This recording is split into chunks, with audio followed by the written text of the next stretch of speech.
yitwa Zakayo wari mugufi. Uwo Zakayo yari umukoresha w'ikoro utazi Yesu habe namba.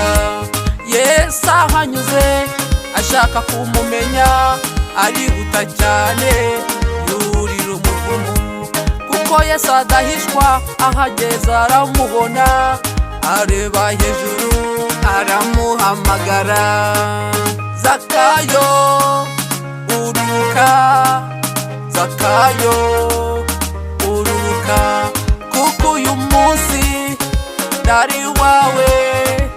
Zakayo we ururuka, ntacyahishwa byose arabizi, ni muzima niwe buzima. Hari ubuzima kwa Yesu, hari ubuzima, hari ubuzima kwa Yesu, hari ubuzima.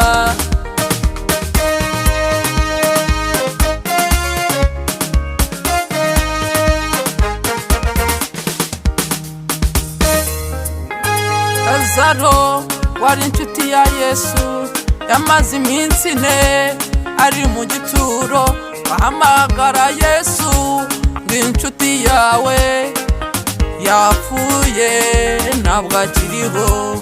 Nawe arabasubiza, oya ni muzima, ni muzima, kuko ntacyahishwa. Yarazibanga ryose ibyihishemo, Yesu niwe buzima. Ageze kwa Lazaro aravuga ati, mukureho ibitare ndebe inshuti yanjye.